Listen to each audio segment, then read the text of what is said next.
jealousy. But at that time, if a great Brahman were to curse you in like this, Parikshit was the most pious, holy man and a king. He went to the forest, and while he was there, he became very thirsty. Incredibly, unbearably thirsty. And he happened to come across the hut of Samik Rishi, the great sage. The sage was sitting in meditation, in samadhi. King Parikshit, he wasn't himself. He was in a bewildered state. Because otherwise, amanina manadena, he offered all respects to everyone, especially such a great rishi. But on this day, he said, please give me some water. And the rishi didn't even move, because he didn't hear him. So Parikshit became angry. Anger, according to Gita, krodhat bhavati samohat, samohat smriti vibrama. When our desires are unfulfilled, we become angry. ఇది 10వ స్కందం 7వ అధ్యాయం 3వ శ్లోకం. ఇక్కడ దీన్ని ముందు జరిగింది చూస్తే పరీక్షిత్ మహారాజ్కి శాపం వస్తుంది. ఒక బ్రాహ్మణ బాలుడు శాపం పెట్టాడు, 7 రోజుల్లో నువ్వు చనిపోతావు అని చెప్పి. అప్పట్లో బ్రాహ్మణులకి అంత శక్తి ఉండేది. వాళ్ళు ఏదైనా చెప్తే ఖచ్చితంగా జరిగి తీరుతుంది, ఎటువంటి సంశయం ఉండదు అప్పట్లో. అదే ఇప్పుడు ఎవరన్నా బ్రాహ్మణుడు ఒక భక్తుడు నీ దగ్గరకు వచ్చి నువ్వు వారం రోజుల్లో చనిపోదువు కాక అని అంటే నీకు నవ్వు వస్తుంది ఇప్పుడు. కానీ అప్పట్లో వాళ్ళకి అంత శక్తి ఉండేది, తప్పకుండా జరిగేది అది. అయితే పరీక్షిత్ మహారాజు చాలా పుణ్యాత్ముడు. ఆయన అడవిలో వేటకు వెళ్ళాడు. దాహం, ఎంత దాహం అంటే ఓర్చుకోలేని, సహించలేని దాహం. అందువల్ల ఆయన అక్కడ వెతకగా ఒక గుడిసె కనిపించింది, చిన్న కుటీరం. ఆ కుటీరం వద్దకు వెళ్ళాడు.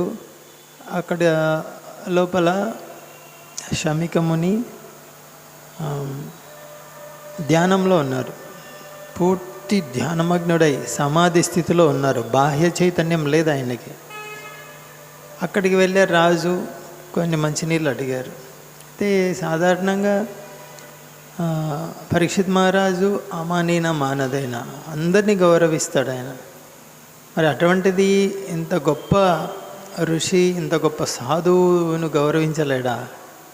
కానీ ఇక్కడ మోహానికి గురయ్యాడు. ఇక్కడ భగవద్గీతలో ఉంది, క్రోధాత్ భవతి సమ్మోహ, సమ్మోహ స్మృతి భ్రంశ.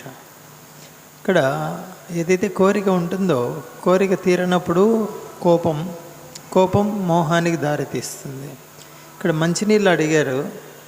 ఆ ఋషి కనీసం కదలను కూడా కదలలేదు. కారణం ఏంటి?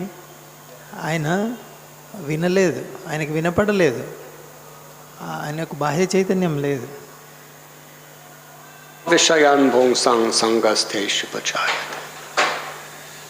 Krishna explains the whole chronological order of how a person becomes degraded. First, we become attracted to the objects of the senses. కృష్ణుడు భగవద్గీతలో మనిషి పతనం ఎలా చెందుతాడు అనే దాని గురించి వివరించారు స్పష్టంగా. Attachment sets in. When attachment is accelerated through the course of nature, it becomes kama or lust.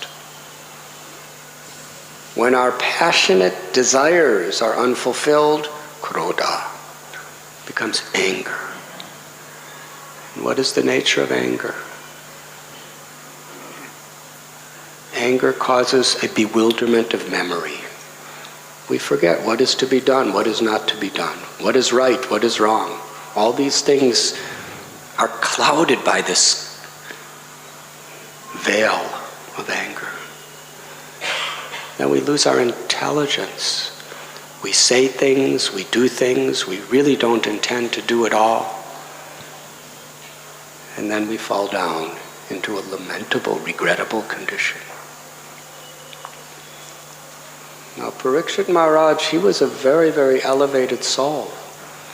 This was below his dignity to become angry at such an offense. Great souls, they can use these human emotions in God's service. Hanuman was as angry as anybody could ever be.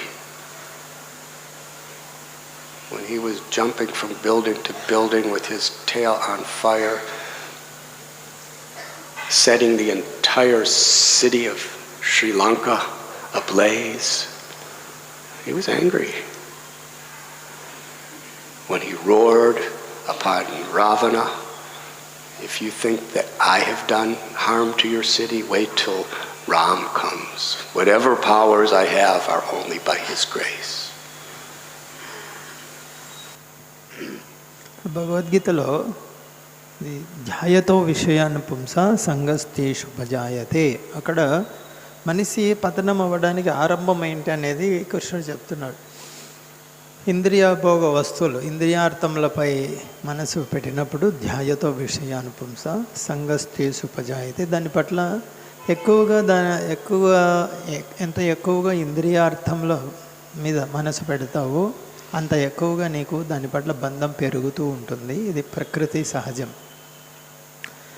ఆ విధంగా పెరిగినప్పుడు ఏమవుతుంది, అది కామంగా రూపొందుతుంది. కామం అంటే కోరిక. నీ కోరిక తీరినప్పుడు అది కోపముగా పరిణమిస్తుంది. కోపము వల్ల ఏమవుతుంది, సమ్మోహం, మోహానికి గురవుతారు. అంటే స్మృతి భ్రంశ, ఏది మంచి ఏది చెడు, ఈ విచక్షణ జ్ఞానం కోల్పోతాడు. ఇది మోహానికి గురి కావడం, అంటే భ్రమకు గురి కావడం. దానివల్ల పతనం చెందుతారు. ఇక్కడ పరీక్షిత్ మహారాజు చాలా గొప్ప వ్యక్తి. గొప్ప వ్యక్తులు వాళ్ళు కోరిక తీరలేదని కోపం ప్రకటించరు. మరి ఇక్కడ పరీక్షిత్ మహారాజు కోపం ప్రకటించారు అంటే ఇది భగవత్ సేవ సంబంధంలో ఉంటుంది. ఇది చూడవలసి ఉంటుంది. హనుమంతుడు, ఆయనకు కామం లేదు కానీ కోపం ప్రకటించాడు. కోపం ఉంది కాబట్టి లంక మొత్తాన్ని దహనం చేశాడు.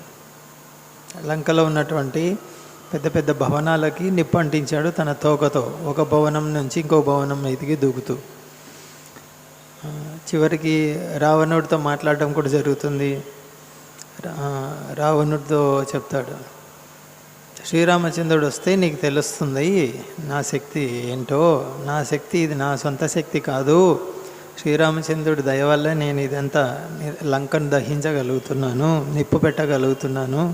శ్రీరాముడు వస్తే నీకు అర్థమవుతుంది అసలైన శక్తి ఏంటో అని చెప్తాడు.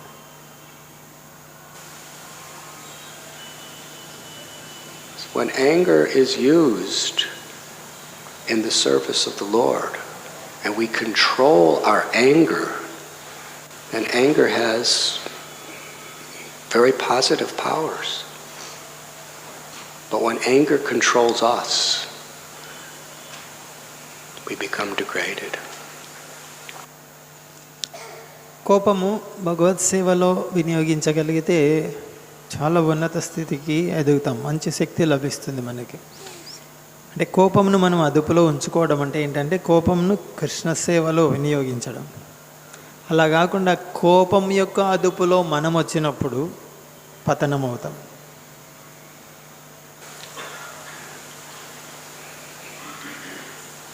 Like a parent, sometimes if a parent does not get angry with the child doesn't take it seriously. If the mother says to a little boy, don't go out on the street when there's traffic. The child will go, and go out on the street. She goes, don't go out on the street. I won't go out on the street. So she's controlling anger for a higher purpose. ఉదాహరణకి కోపం ఎలా ఉపయోగించాలి చూడండి. ఒక చిన్న పిల్లవాడు ఉన్నాడు, తల్లి చెప్తుంది ఇల్లు దాటి బయటికి వెళ్ళొద్దు, నువ్వు బయట వాహనాలు ఎక్కువగా తిరుగుతున్నాయి, రద్దీ ఎక్కువగా ఉంది అని. ఆ పిల్లవాడు పట్టించుకోలేదు, వెళ్ళాడు. తల్లి చాలా కోపంగా మందలిస్తుంది. ఆ కోపం చూసి భయపడతాడు. నేను వెళ్ళను అంటాడు. అంటే ఇక్కడ తల్లి ఉన్నతమైన ఆశయం కొరకు కోపాన్ని ప్రదర్శిస్తుంది. Controls her, then she can commit great offenses. She becomes more dangerous than the cars on the street.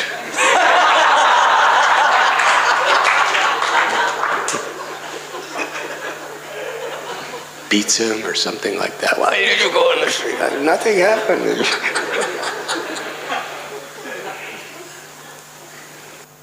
కానీ ఆ పిల్లోడికి ఎలా కనిపిస్తుంది, తల్లి కోపంలో ఉన్నప్పుడు ఆ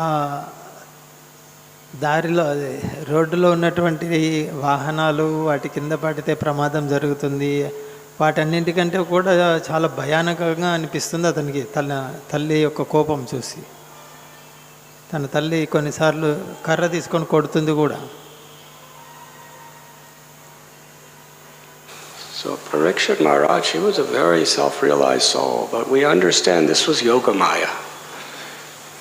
In order to teach the world very priceless lessons, sometimes the Lord uses his very elevated devotees as an example. ఇక్కడ పరీక్షిత్ మహారాజ్ విషయానికి వస్తే ఆయన ఆత్మసాక్షాత్కారం పొందినటువంటి వ్యక్తి, చాలా ఉన్నత స్థితిలో ఉన్నారు ఆధ్యాత్మికంగా.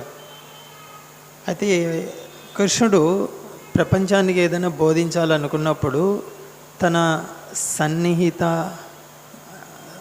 భక్తులనే దానికి వాడుకుంటాడు. Yet at Bhagavad Gita, Arjuna was beyond bewilderment. But when he was between the two armies and he saw friends and teachers and relatives on both sides, he became totally bewildered. If he wasn't so totally bewildered, there wouldn't be such a dynamic, exciting stage for the Bhagavad Gita to be spoken for all human beings for all time to come. ఉదాహరణకి భగవద్గీత చూడండి, అర్జునుడు మోహానికి గురయ్యే అవకాశమే లేదు. కానీ ఎప్పుడైతే యుద్ధ సమయం వచ్చిందో ఇరువైపులా సైన్యాన్ని చూశాడు, ఇరువైపులా మిత్రులు, బంధువులు, గురువులు, ఇది చూసి తీవ్ర మోహానికి గురయ్యాడు. అతను అక్కడ మోహానికి గురి కావడం వల్లనే ఈరోజు ప్రపంచం మొత్తానికి శ్రేయస్సు కలిగించేటువంటి భగవద్గీత ప్రకటమైంది అక్కడ. The Bhagavad Gita is the summary study of all the Vedas. And the Srimad Bhagavatam is the postgraduate study of the Bhagavad Gita. Bhagavad Gita ఏంటంటే సర్వవేదాల సారం భగవద్గీత. మరి శ్రీమద్ భాగవతం భగవద్గీత యొక్క ఉన్నతమైన అధ్యయనం శ్రీమద్ Bhagavatam. So Krishna wanted to set up a very, very exciting venue for the Srimad Bhagavatam to be spoken. So Parikshit Maharaj, apparently he gave into anger.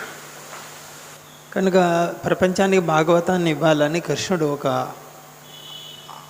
ఉత్కంఠభరితమైన ఆసక్తికరమైన ఒక సన్నివేశాన్ని ఏర్పాటు చేశాడు. అదే పరీక్షిత్ మహారాజుకు కోపం వచ్చే విధంగా చేయటం. అయితే పరీక్షిత్ మహారాజు కోపం వచ్చినది యోగమాయ వల్ల.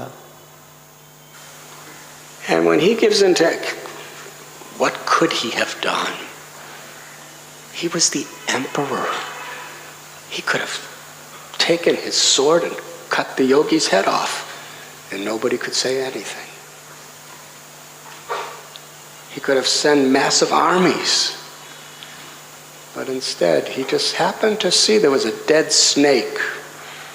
And when, according to custom, when a guest comes to your home, you put a garland on them.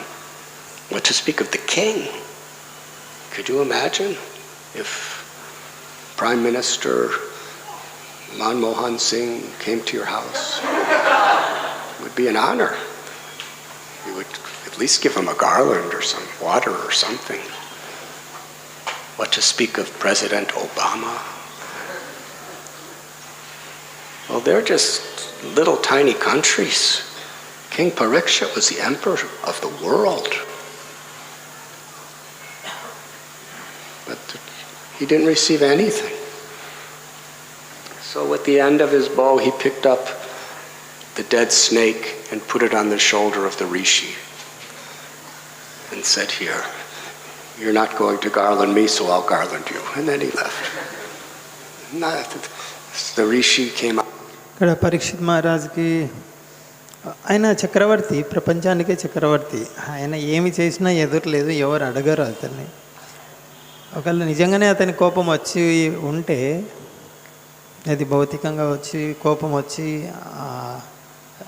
కత్తి తీసి ఆ శమిక ఋషి తల నరికేసినా కూడా ఎవరు అడిగేవాళ్ళు ఎవరు లేరు. కానీ అలా చేయలేదు పరీక్షిత్ మహారాజు. ఇప్పుడు ఉదాహరణకి మన ఇంటికి ఎవరైనా అతిథులు వస్తే కనీస సత్కారం, ఒక పూలమాల వేయటం, మంచినీళ్ళు ఇవ్వటం, కూర్చోమని చెప్పటం, ఇవి ఉంటాయి. ఒక దేశ ప్రధానమంత్రి, మీ దేశ ప్రధానమంత్రి మీ ఇంటికి వచ్చారనుకో, పూలమాల ఇవ్వటము, మంచినీళ్ళు ఇవ్వటం, కనీస మర్యాదలు అయితే చేస్తారు.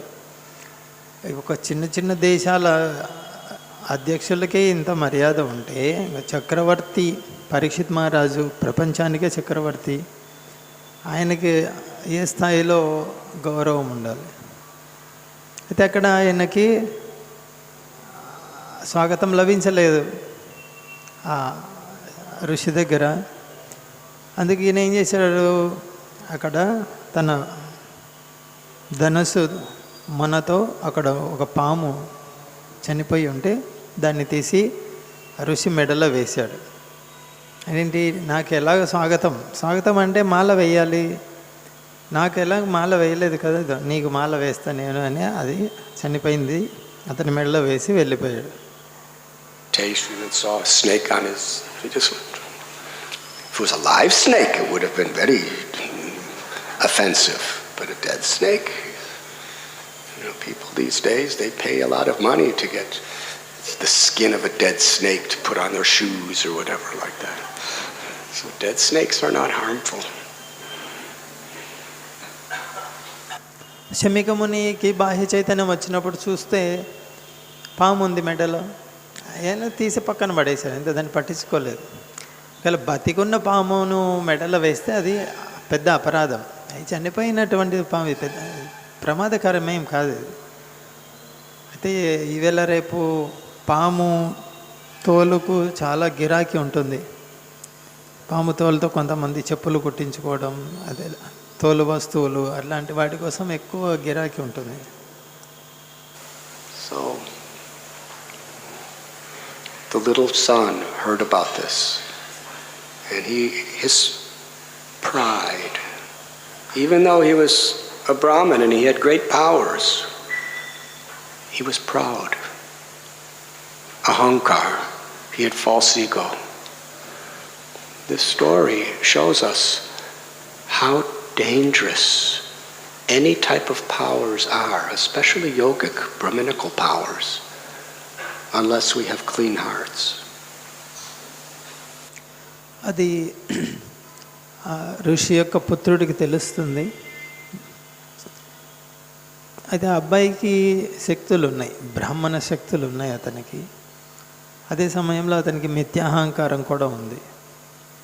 ఈ సంఘటనలో మనం చూడొచ్చు, మన హృదయం శుభ్రంగా లేదంటే, శుభ్రంగా హృదయం లేని వ్యక్తికి ఏదైనా శక్తి లభిస్తే ఎంత విపత్తు జరుగుతుందో తెలుసుకోవాలి ఇక్కడ. The child had mystical perfections, but he was arrogant, and he couldn't tolerate that his father was humiliated in this way. So he cursed the king to die in 7 days. అబ్బాయికి యోగ శక్తులు అంటే బ్రాహ్మణ శక్తులు ఉన్నాయి, బాగా అహంకారము ఉంది. అహంకారం వల్ల, ఆ మిథ్యాహంకారం వల్ల సహించలేకపోయాడు. మా నాన్నకు ఇంతటి అవమానం జరుగుతుందా అని ఓర్చుకోలేక రాజు 7 రోజుల లోపల చనిపోవాలి అని శాపం పెట్టాడు.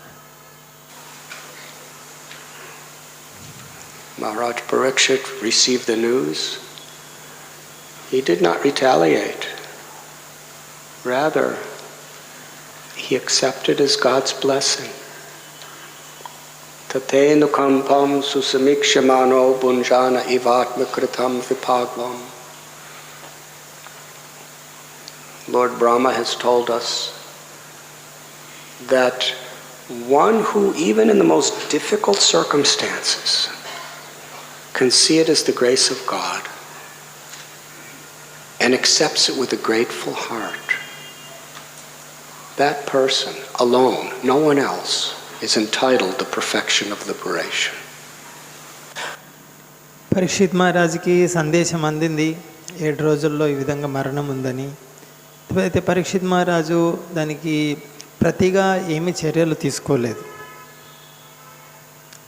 ఇది కృష్ణుడి యొక్క ఆశీర్వాదం అనుకుని అంగీకరించారు.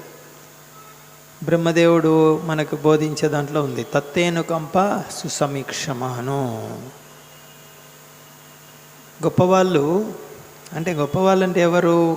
వాళ్ళకి ఏదైనా అనుకోని ఆపదలు, పెద్ద పెద్ద ఆపదలు వచ్చినప్పుడు ఇది కృష్ణుడి యొక్క ఆశీర్వాదం అని చేతులు జోడించి హృదయపూర్వకంగా ఆ కష్టాన్ని, దుఃఖాన్ని అంగీకరిస్తారు, స్వీకరిస్తారు, తల వంచుతారు. అటువంటి వాళ్ళు మాత్రమే, ఇతరులు కాదు, అలాంటి వాళ్ళు మాత్రమే యోగలో పరిపూర్ణత సాధించగలరు, ముక్తిని పొందేదానికి అర్హత సాధిస్తారు. He saw this as an opportunity. Parikshit Maharaj was young. He was at the peak of his life. He had a beautiful family, he had children, a wonderful palace, everything that everyone wants to become attached to, he had it all. And as soon as he heard this, he understood, I made a mistake. This may not have been the proper reaction that I should get, but whatever happens, happens. How can I utilize this situation as an opportunity? Parikshit మహారాజు దీన్ని ఒక గొప్ప అవకాశంగా స్వీకరించారు. ఇది శాపం. పరీక్షిత్ మహారాజు యవ్వనంలో ఉన్నారు. యవ్వనం, తారాస్థాయిలో ఉన్నటువంటి యవ్వనం, మంచి అందమైనటువంటి కుటుంబం, రాజ్యం. సాధారణమైన వ్యక్తి ఏమేమి కోరుకుంటారో యవ్వనంలో అవన్నీ అవకాశాలు ఉన్నాయి. అయితే దేని పట్ల బంధం లేదు ఈయనకి. అయితే ఇక్కడ ఇది ఒక మంచి అవకాశం. నేను తప్పు చేశాను, నేను చేసిన తప్పుకి నాకు ఖచ్చితంగా ఈ ఫలితం అనుభవించి తీరాలి. సరే, జరుగుతుంది, ఏం చేయాలి? మరి ఈ ఉన్న కొంచెం సమయాన్ని ఎలా ఉపయోగించుకోవాలి? Now I can focus 100% of all my energies on my spiritual perfection. ఇప్పుడు నేను ఈ ఉన్న కొంచెం సమయాన్ని 100% నా యొక్క సంపూర్ణమైన శక్తిని వెచ్చిస్తాను ఆధ్యాత్మిక ప్రగతి కొరకు. Within seconds. ఒక్క క్షణం కూడా నేను వృధా చేయను. Gave his throne to his son, said goodbye to his wife and children and all of his subjects, put on just a kopan, took off all his royal garb, went to the bank of the river Ganges to fast till death. వెంటనే తన కొడుక్కి సింహాసనం అప్పచెప్పాడు. కుటుంబ సభ్యులకి, తర్వాత రాజ్యంలో ఉన్న ప్రజలందరికీ వీడ్కోలు తెలిపి తన రాజ ఆభరణాలు, రాజరిక దుస్తులు అన్నీ వదిలేసి కేవలం ఒకే ఒక కౌపీనం ధరించి గంగా నది ఒడ్డుకు వెళ్ళాడు. ప్రాయోపవేశం అంటే ఆహారము, నీరు వదిలేసి మరణించాలనేసి. with one aim, to hear the glories of the Lord. అది కూడా ఇలా కృష్ణ కథ వింటూ శరీరం వదిలేయాలనేటువంటి లక్ష్యంతో వెళ్ళాడు. This sincerity, it spread all over the world faster than internet. There was no internet in those days. Saying that Parikshit Maharaj is going to the Ganga to Shukara. He's going to be fasting, and any sages who want to participate can come. Everybody knew. Vashishta Muni, Vishwamitra Muni, Vyasadev, Narada, Parasara Muni, Bhardraj Muni, they all came. Yogis and sages and rishis from all over the universe, they all assembled there. How did they get there so fast? This was the day of real yogis. They didn't have to book a ticket on Indian Railways, stand in line at the station. They just came. They didn't. ఇక్కడ పరీక్షిత్ మహారాజు నిర్ణయం తీసుకున్నారు ఇక శరీరం వదలడానికి కృష్ణ కథ వింటూ. ఈ పరీక్షిత్ మహారాజు యొక్క శ్రద్ధ, కృష్ణ కథ వింటూ శరీరం వదలాలనేటువంటి ఈ శ్రద్ధ ప్రపంచమంతా పాకింది క్షణాలలో. ఎలా పాకింది? ఇంటర్నెట్ లేదు ఆ రోజుల్లో. చూడు పరీక్షిత్ మహారాజు గంగా నది ఒడ్డుకు వెళ్ళారు, ఈ విధంగా శరీరం వదలాలనుకుంటున్నారు, ఎవరైనా ఇందులో పాల్గొనాలనుకుంటే పాల్గొనవచ్చు. అలాంటిది ఏమి ఇంటర్నెట్ లేదు అప్పుడు. వాళ్ళు యోగులు తెలుసుకున్నారు, తెలుసుకొని క్షణంలో అక్కడికి వచ్చేసారు. విశ్వామిత్రముని, వ్యాసముని, వశిష్ఠ, పరాశరముని, భరద్వాజముని, గొప్ప గొప్ప వాళ్ళందరూ వచ్చారు అక్కడికి. ఏదో రైల్వేలో టికెట్ బుక్ చేసుకొని రైలు కోసం ఎదురు చూసి ఎక్కి రావాలి లేదు, క్షణంలో వచ్చారు అందరు అక్కడికి. Second of it. క్షణంకు లోపల వచ్చారు. Parikshit Maharaj asked them these questions. He didn't have time to waste. We can study scriptures for 20, 30, 40, 50 years and hardly understand what is the essence. He didn't have time to sit for 12 years and study Sanskrit grammar and then go from the fundamental scriptures to the more elevated scriptures. He only had 7 days. So he asked these questions. What is the essence of all the scriptures? అక్కడ వచ్చారు ఋషులు, యోగులు అందరూ వచ్చారు. పరీక్షిత్ మహారాజు ప్రశ్న అడిగారు వాళ్ళని, సర్వశాస్త్రాల సారం ఏంటి చెప్పండి నాకు. పరీక్షిత్ మహారాజుకు సమయం లేదు శాస్త్రాలు అధ్యయనం చేసుకుంటూ. శాస్త్రాలు అధ్యయనం చేయాలంటే ముందు వ్యాకరణం నేర్చుకోవాలి. వ్యాకరణం నేర్చుకోవాలంటే 12 సంవత్సరాలు పడుతుంది. వ్యాకరణం నేర్చుకున్న తర్వాత శాస్త్రాలు అధ్యయనం చేయాలి. అంత సమయం లేదు ఈయన దగ్గర. అందు గురించి అక్కడ వచ్చిన వాళ్ళని సర్వశాస్త్రాల సారం ఏంటి అని ప్రశ్న వేశారు. మన పరిస్థితి చూడండి, 20 సంవత్సరాలు, 30 సంవత్సరాలు, 40 సంవత్సరాలు శాస్త్రం చదువుతూనే ఉంటాం, కానీ దాంట్లో ఉన్న సారం మనకు అర్థం కాదు. What is the prime duty of all human beings for all times and all circumstances? మానవుడి యొక్క అత్యంత ప్రధానమైన బాధ్యత, అందరి సర్వమానవుల యొక్క సర్వవేళల యందు అత్యంత ప్రధానమైన బాధ్యత ఏంటి? Foremost duty. అత్యంత ముఖ్యమైనది. Who is about to die. మరణానికి ఆసన్నమైన వ్యక్తి యొక్క బాధ్యత ఏంటి? Srila Prabhupada, he told us that we should be so sincere. Parikshit Maharaj knew for sure he had 7 days.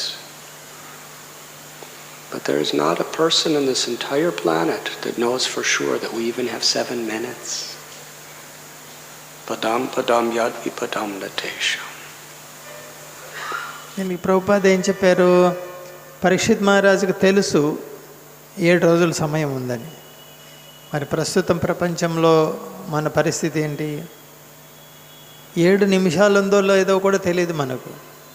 మరి మనం ఎంత గంభీరంగా కావాలి? పరీక్షిత్ మహారాజుకి 7 రోజులు ఉంటే అంత గంభీరంగా ఆయన అంత శ్రద్ధగా కథ వినడానికి వెళ్ళారు. మనం ఎంత శ్రద్ధగా ఉండాలి? తెలియదు ఏ క్షణంలో ఏమవుతుందో. పదం పదం యత్వి పదం, అడుగు తీసి అడుగు వేసేసరికి ఆపదలు ఉన్నాయి.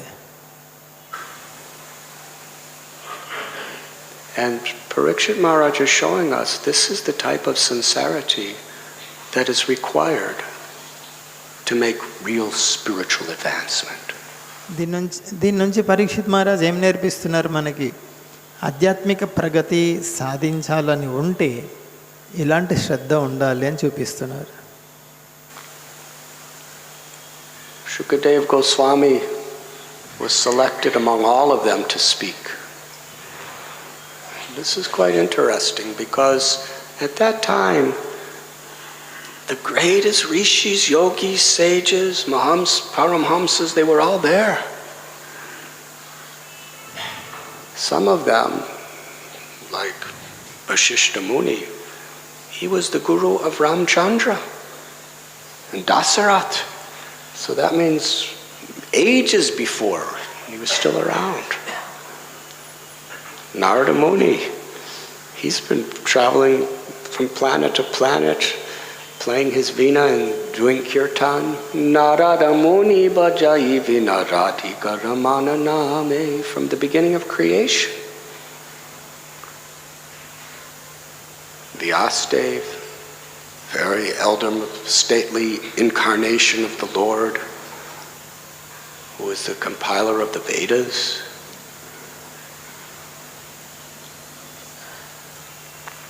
Atri Muni, the father,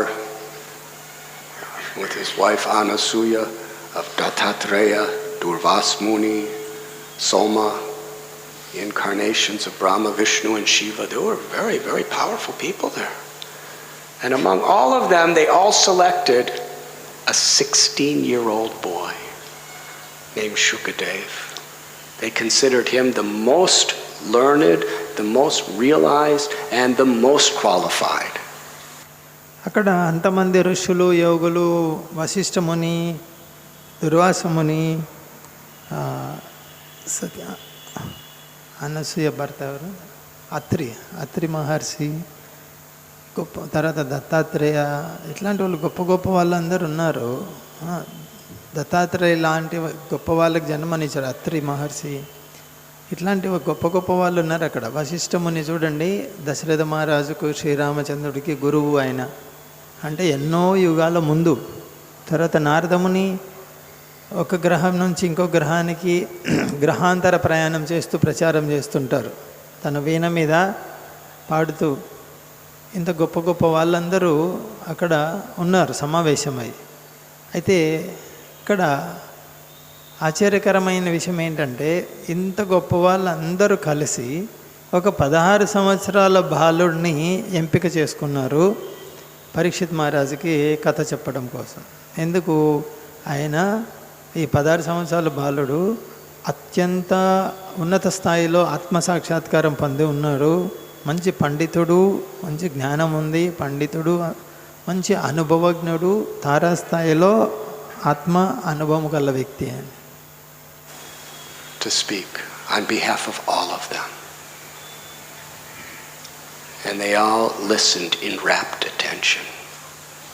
We don't read about any of these sages that were thousands of years old who had avatars as their disciples, that they just walked out and said, you know, I don't want to hear from him. Why? వాళ్ళందరి తరఫున సుఖదేవ్ గోస్వామిని ఎంపిక చేసుకున్నారు, 16 సంవత్సరాల యువకుడిని. సుఖదేవ్ గోస్వామి చెప్తూ ఉంటే వాళ్ళందరూ తీవ్రమైనటువంటి ఆసక్తితో విన్నారు. చిన్నపిల్లోడు చెప్తున్నాడు, నేను ఎంతకాలం చాలా గొప్ప ఋషిని, నాకు ఎంతమంది శిష్యులు ఉన్నారు, నేనేంది వినటం ఏంది, వెళ్ళిపోతాను. లేదు, సుఖదేవ్ గోస్వామి నోట్లో నుంచి వచ్చే ప్రతి మాట, ప్రతి పదం వాళ్ళు చెవులు ఆలకించి చాలా శ్రద్ధగా Child. They were all eager to hear. You because చిన్నపిల్లాడు మనతో పోలిస్తే ఏం చెప్తాడు ఇతను? లేదు, చాలా ఆతృతగా వింటున్నారు. Krishna Katha, the subjects of Krishna, is so sublime, it is so transcendental, that whoever speaks it, it's the greatest pleasure of the heart. ఇక్కడ ఏం నేర్చుకోవాలి? కృష్ణ కథ చిన్నవాళ్ళు చెప్పినా పెద్దవాళ్ళు చెప్పినా అది దివ్యమైనటువంటిది కనుక మనం వింటే చాలు, హృదయానికి ఆనందాన్ని కలిగిస్తుంది. 7 days throughout the day there wasn't a sound but Shukadeva Goswami speaking. Everyone was rapt attention. 7 రోజులు భాగవతం జరిగితే అక్కడ ఎటువంటి శబ్దము లేదు, కేవలం సుఖదేవ్ గోస్వామి నోట్లోంచి వచ్చేటువంటి శబ్దం తప్ప వేరే శబ్దమే లేదు అక్కడ. అంత ధ్యానపూర్వకంగా వింటున్నారు అందరూ. Especially Parikshit Maharaj.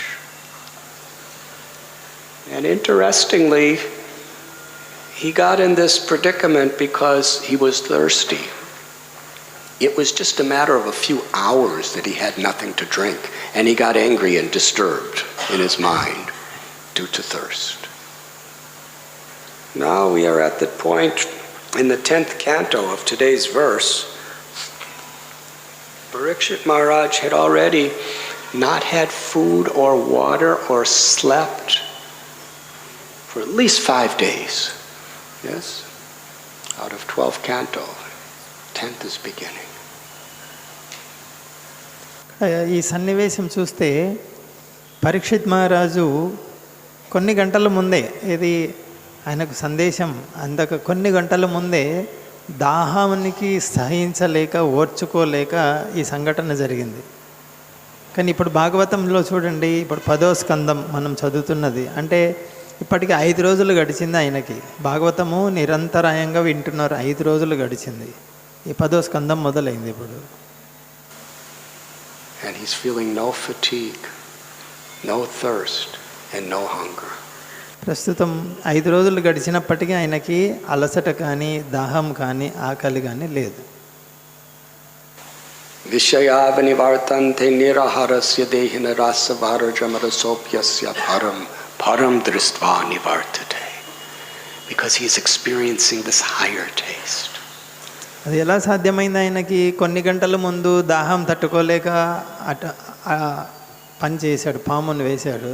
మరి ఇప్పుడు ఎలా సాధ్యమైందంటే ఆయన హృదయంలో ఉన్నతమైనటువంటి ఆస్వాదన పొందుతున్నాడు కనుక ఇవి ఆయన మీద ప్రభావం చూపించట్లేదు. The Ganga water of the nectar of Harikatha, the sound of Krishna's pastimes and Krishna's teachings, was completely satisfying his body, mind, words, his very soul. Ganga ప్రవాహం లాంటి, గంగా అమృత ప్రవాహం లాంటి కృష్ణ కథ, కృష్ణ బోధనలు పరీక్షిత్ మహారాజు హృదయాన్ని సంపూర్ణంగా సంతృప్తి కలిగిస్తున్నాయి. He was so satisfied చాలా సంతృప్తి చెందారు. that the hunger and the thirst of the body were not even relevant, because the soul was tasting such incredible nectar. ఇక్కడ పరీక్షిత్ మహారాజు యొక్క దేహము, ఆయన ఆత్మ అన్ని సంపూర్ణ సంతృప్తి చెందాయి కృష్ణ కథ అమృతం వల్ల. అందు గురించి ఆయనకు ఆకలి దప్పిక అనేవి ప్రభావమే చూపించట్లేదు. ఎందుకంటే ఆత్మ ఎప్పుడైతే జాగృతం అవుతుందో, ఆనందాన్ని అనుభవిస్తూ ఉంటుందో, ఆకలి దప్పిక అసలు లెక్కలోకి రావు వాళ్ళకి. And in these verses, Parikshit Maharaj, he's inducing Shukadeva Goswami to continue on. And he's doing it in such a way that he's so eager to hear. And we find in these pages, Shukadeva Goswami is saying, because you are so eager to hear, I am eager to speak. ఇక్కడ ఈ భాగవతం గ్రంథంలో మనం చూడొచ్చు, పరీక్షిత్ మహారాజు చాలా ఆసక్తికరంగా ప్రశ్నలు వేస్తున్నారు. సుఖదేవ్ గోస్వామికి, మీరు చెప్పండి, ఇంకా చెప్పండి, నాకు వినాలని ఉందని ఆయన యొక్క ఆతృత ఆరాటం వ్యక్తపరుస్తున్నారు. సుఖదేవ్ గోస్వామి యొక్క భావన కూడా మనకు కనిపిస్తుంది భాగవతంలో. ఏంటి, రాజా నీకు ఇంత ఆసక్తి ఉంది కనుక నాకు కూడా చాలా ఆసక్తిగా ఉంది చెప్పాలని చెప్పి. What a wonderful relationship they have. వాళ్ళిద్దరి మధ్య చూడండి ఎంత అద్భుతమైన సంబంధము. This is how we protect ourselves from false pride. We give credit to others. When we want credit for ourselves, it simply agitates the mind. ఇక్కడ చూడొచ్చు పరీక్షిత్ మహారాజు యొక్క ఆతృత ఆరాటం చూసి సుఖదేవ్ గోస్వామి చెప్తున్నారు, నీ యొక్క ఆరాటం ఆతృత చూసి నాకు చెప్పాలనిపిస్తుంది. అంటే ఇక్కడ సుఖదేవ్ గోస్వామి పరీక్షిత్ మహారాజు వల్ల, అంటే పరీక్షిత్ మహారాజును కీర్తిస్తున్నారు అక్కడ. ఇక్కడ ఇది ఏం నేర్చుకోవచ్చు మనం, మనకు పేరు ప్రతిష్టలు కావాలి అని ఎప్పుడైతే అనుకుంటామో కలతకు లోనవుతాం. ఇతరులకు ఆ పేరు ప్రతిష్ట మనం ఇచ్చినప్పుడు ఆనందంగా ఉంటాం. Give credits to others, it satisfies the soul. ఇతరులను మనం గుర్తించగలిగి వాళ్ళను ప్రశంసించగలిగితే మన ఆత్మ సంతృప్తి చెందుతుంది. A more fulfilling experience. Parikshit Maharaj is thinking himself, I am just a fallen king who is in this predicament about to die, but by your grace you are speaking such beautiful, beautiful topics about Krishna. And Shukadev Goswami is thinking, I'm just a boy, but because you are so eager to hear, Krishna is using me and as an instrument to speak to you. Your eagerness to hear is empowering me to speak better and better, because your eagerness to hear, yeya tamam prapadyante tamstataiva bhajamyaham. ఇక్కడ పరీక్షిత్ మహారాజు భావన ఎలా ఉంది, నేను క్షత్రియ అధముణ్ణి, నేను చాలా ఘోరమైన తప్పు చేశాను, మరణానికి ఆసన్నమై ఉన్నాను, అటువంటి నా మీద మీరు ఎంతో కరుణతో కృష్ణ కథ అమృతాన్ని బోధిస్తున్నారు, తాపుతున్నారు నాకు అని పరీక్షిత్ మహారాజు భావన. సుఖదేవ్ గోస్వామి భావన ఏంటి, నేను చిన్న పిల్లవాడిని, యువకుడిని, నీలో ఉన్నటువంటి ఆతృత ఆరాటం ఆసక్తి నాకు శక్తిని ఇస్తుంది చెప్పడానికి. కృష్ణుడు నన్ను నా ద్వారా ఈ కథ, నీలో ఉన్న ఆసక్తి చూసి నా ద్వారా ఈ కథ చెప్పిస్తున్నాడు, అంటే నీ వల్ల నేను ఈ కథ చెప్తున్నాను అని సుఖదేవ్ గోస్వామి ఆయనను ప్రశంసిస్తున్నాడు. Krishna tells in the Gita that as we approach the Lord reciprocates accordingly. ఏ యతామాం ప్రపద్యంతే, మనం ఎలాంటి భావనతో భగవంతుని సమీపిస్తామో భగవంతుడు కూడా అలాంటి భావనతోనే స్పందిస్తాడు. Krishna is eager for us. If we're bored with Krishna, Krishna's bored with us.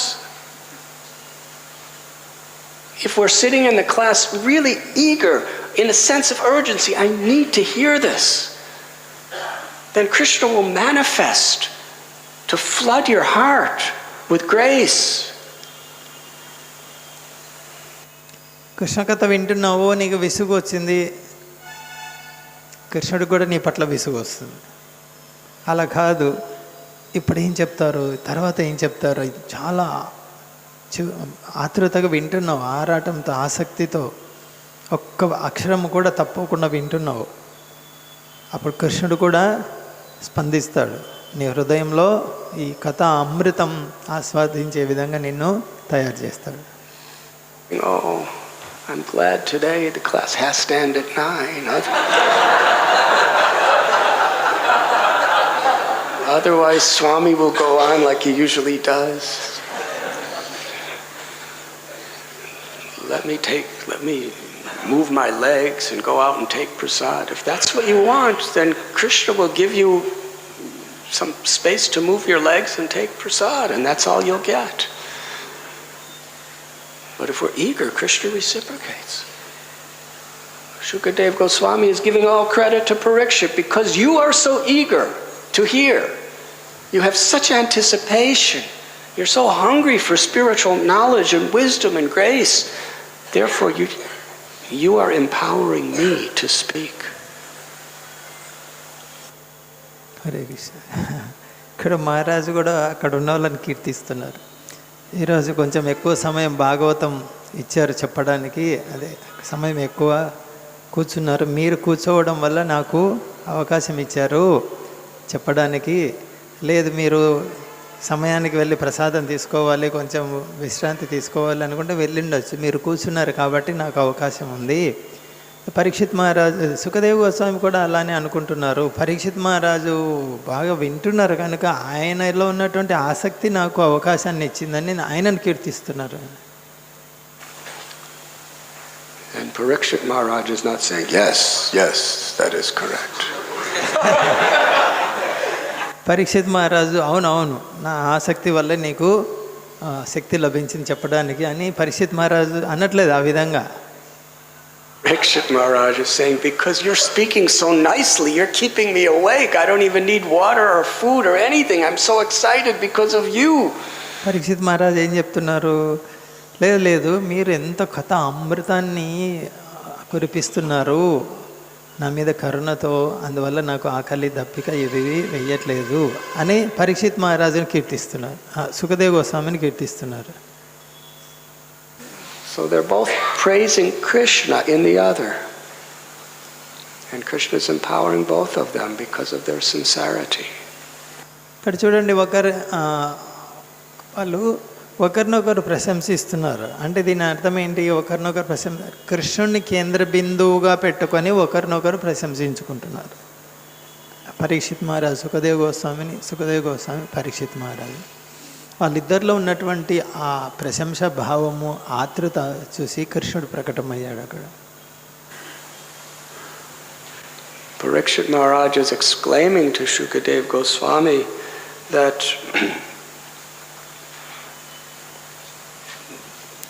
the words that you are speaking about Krishna's beautiful, beautiful activities are so sweet.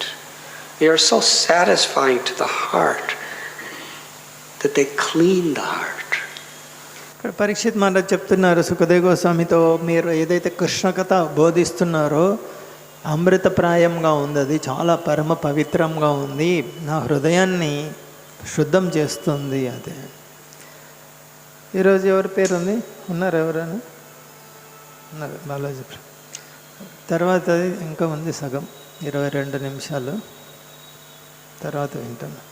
Srila Radhanath Maharaj की जय, श्रीमद् भागवतम की जय, श्रील प्रभुपाद की जय. हरे कृष्ण. नमो विष्णुपादाय कृष्णपृष्ठाय भूतले श्रीमते भक्तिवेदांत स्वामी नित्यनामिने नमस्ते सारस्वती देवी गौरवाणी प्रचारिणे निर्विशेष शून्यवादी पाश्चात्य. हरे कृष्ण. ఈ శ్రీ చైతన్య మహాప్రభు బోధనలు, ఆయన జీవిత చరిత్ర అనే చిన్న పుస్తకంలో చివరి అధ్యాయాల్లో వస్తుంది, కలియుగానికి నామ సంకీర్తనమే అత్యున్నతమైన ధర్మము, నామ సంకీర్తన మించినది లేదు అని చెప్పేసి అక్కడ వివరించారన్నమాట. అయితే ఎందు గురించి కలియుగానికి నామ సంకీర్తనని అత్యున్నతమైనదిగా సూచించారు, అత్యున్నతమైన ధర్మము ఎందుకు నామ సంకీర్తన అనేది మనం పరిశీలిస్తే, ఈ కలియుగం అనేది పూర్తిగా దోషాలతో కూడి ఉంటుంది. దోష సాగరం అన్నమాట, దోషాలు కాదు, దోష సాగరం. అంటే ఈ దోషాలని ఒక సాగరంలాగా ఉంటాయి, అంత తీవ్ర స్థాయిలో దోషాలు ఉంటాయి. అట్ ది సేమ్ టైం కలియుగంలో ఈ కైతవ ధర్మాలు అనేవి ధర్మం అని చెప్పుకుంటూ చలామణయ్యే మోసపూరిత ధర్మాలు ఈ కలియుగంలో అధికంగా ఉంటాయి. అవి వాటి బారిన పడి జీవుడు వాస్తవమైన దాన్ని గ్రహించలేడనమాట. అందు గురించి వేదాలు, ఉపనిషత్తులు, ఈ విధంగా పురాణాలను అతను అవపోసన పట్టే స్థితి కూడా ఉండదు. ఎందుకంటే కలియుగంలో జీవులు మందబుద్ధులై ఉంటారు, ఇంకా ఆయుష్ చాలా అల్పంగా ఉంటుంది. ఈ కారణాల చేత అతను వేదాలు అధ్యయనం చేయడం, ఉపనిషత్తుల ద్వారా సాక్షాత్కారం పొందడము, ఈ ప్రయత్నాలేవి అతనికి సఫలీకృతం కావు. నామ సంకీర్తనం ఒక్కటే ఈ కలియుగంలో జీవునికి పరమధర్మము, అత్యున్నతమైనదిగా చెప్తున్నారు అన్నమాట. అయితే భగవద్గీత, భాగవతము, చైతన్య చరితామృతము ఈ ప్రామాణికమైన శాస్త్రాలు అన్నీ కూడా ఈ యొక్క నామ సంకీర్తననే ధృవీకరిస్తున్నాయి కలియుగం గురించి. బృహన్నారదీయ పురాణంలో చెప్పబడింది, హరిర్నామ హరిర్నామ హరిర్నామ ఇవ కేవలం కలవు నాస్తేవ నాస్తేవ నాస్తేవ గతిరన్యత. ఈ కలియుగంలో పతిత జీవులు ఉద్ధరించబడాలంటే హరినామము తప్ప, హరినామం తప్ప, హరినామం తప్ప వేరొక మార్గం లేదు, వేరొక మార్గం లేదు, వేరొక మార్గం లేదని 3 సార్లు అక్కడ నొక్కి చెప్పడం జరిగింది అన్నమాట. అయితే ఇక్కడ మనం గమనిస్తే కలియుగంలో ఉన్న ఇంకా అంటే సాధారణ జనులకు ఉన్న ఇంకా కొన్ని లోపాలు ఏంటంటే 4 రకాలైన దోషాలను కలిగి ఉంటారన్నమాట ఈ యొక్క బద్ధస్థితిలో జీవులు. అదేంటంటే ఇక ఆ 4 రకాలు తప్పులు చేస్తూ ఉంటారు, ఇంకొకటి భ్రాంతికి లోనవుతారు, ఇంకా ఇతరులను మోసగించే స్వభావం కలిగి ఉంటారు, ఇంకొకటి అసమగ్రమైన ఇంద్రియాలు. ఈ కారణం చేత ఈ లోపాలు ఉండడం వలన జీవుడు భగవంతుని కానీ, భగవత్ చైతన్యాన్ని కానీ, ఆధ్యాత్మిక జ్ఞానాన్ని కానీ యథాతథంగా అతను గ్రహించే స్థితిలో ఉండడనమాట. ఎందుకంటే అతనికి ఇంద్రియాలు అసమగ్రంగా ఉంటాయి, అతని జ్ఞానం కూడా ఏ విధంగానూ పరిపూర్ణమైనది కాదనమాట. అందుగురించి సులభంగా చాలా తేలికగా అతను ఉద్ధరించబడడానికి ఈ యొక్క నామ సంకీర్తనను సూచించారనమాట. నామ సంకీర్తన అనేది ఈ యొక్క యజ్ఞంగా ఇక్కడ చెప్పబడింది అనమాట. ఎందుకంటే కలియుగంలో మనము దేశకాలమాన పరిస్థితులతో సంబంధం లేకుండా ఎవరైనా ఎక్కడైనా ఏ పరిస్థితులైనా కూడా మనం నామ సంకీర్తనను మనం కొనసాగించచ్చు అన్నమాట. చూడొచ్చు, మనం మామూలుగా వ్యవసాయం చేసుకునే వాళ్ళు సేద్యం చేసుకుంటూ కూడా నామాన్ని జపించవచ్చు, వంట చేసుకుంటూ నామాన్ని జపించవచ్చు, డ్రైవింగ్ చేస్తూ నామాన్ని జపించవచ్చు. ఏదన్నా ప్రమాదకరమైన పరిస్థితి వచ్చి ఒకవేళ మనం ఏదైనా నదిలో కొట్టుకుపోతున్నప్పటికీ కూడా గట్టిగా హరే కృష్ణ అని మనం బిగ్గరగా నామాన్ని జపించవచ్చు అనమాట. ఆ విధంగా మనము నామాన్ని జపించడం ద్వారా రక్షణ పొందుతాం అన్నమాట. అయితే మనకు ఉన్న ఈ క్రిటికల్ పీరియడ్లో కానీ లేకుంటే వేరే వ్యాపకాల్లో ఉన్నప్పుడు కానీ మనము నామ సంకీర్తన తప్ప వేరేవైతే మనం చేయలేము. మనం ఏదైనా ఇబ్బందికరమైన పరిస్థితులలో ఉన్నప్పుడు, ఆపదలలో ఉన్నప్పుడు అప్పటికప్పుడు మనం హోమాలు కానీ, యజ్ఞాలు కానీ, యాగాలు కానీ, ఇక ఆసనాలు కానీ వేయలేము. అప్పటికప్పుడు మన వేదాంత చర్చలు అవన్నీ చేయలేమన్నమాట. అంటే పూర్తిగా కలియుగానికి అవన్నీ కూడా సూటబుల్ కాదు. భగవంతుని యొక్క పవిత్రమైన నామాన్ని కీర్తించడం ఒకటే ఈ కలియుగంలో సూటబుల్ అవుతుంది. నిన్ను ఉద్ధరించుకోవడానికి అత్యున్నతమైన, అతి సరళమైన యొక్క మార్గము ఈ యొక్క నామ సంకీర్తన అన్నమాట.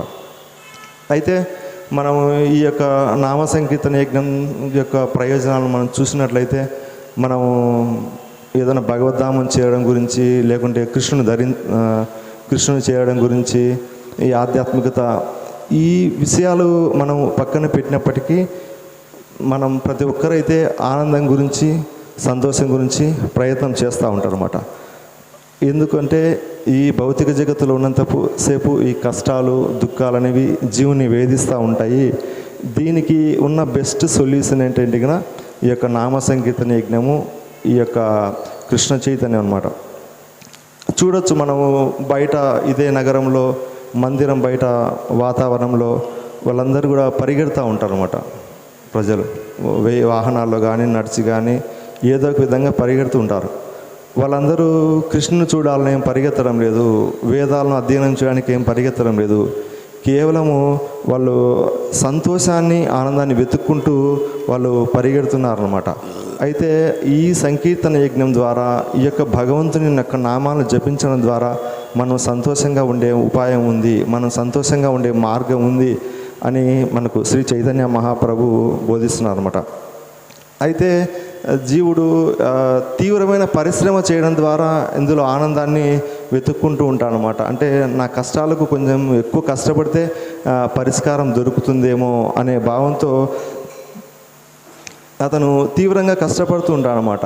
అయితే నువ్వు ఎంత కష్టాన్ని అయితే నువ్వు పెంచుకుంటూ పోతావో అంతగా నీ దుఃఖాలు, నిన్ను ఆవరించున్న ఈ కష్టాలు పెరిగేవే. కానీ అవి ఏ సందర్భంలో కూడా ఇతను ఏదో కష్టపడే ప్రణాళికలు వేసుకొని మరి కష్టపడుతున్నాలే తగ్గిపోదా అనేది ఎటువంటి లేశం మాత్రం కూడా ఉండదన్నమాట. మన సంతోషం కానీ మనకు ఆనందం కానీ మనం వేసుకునే ప్రణాళికల్లో మనం పెంచుకునే కష్టంలో అసలు ఉండదనమాట.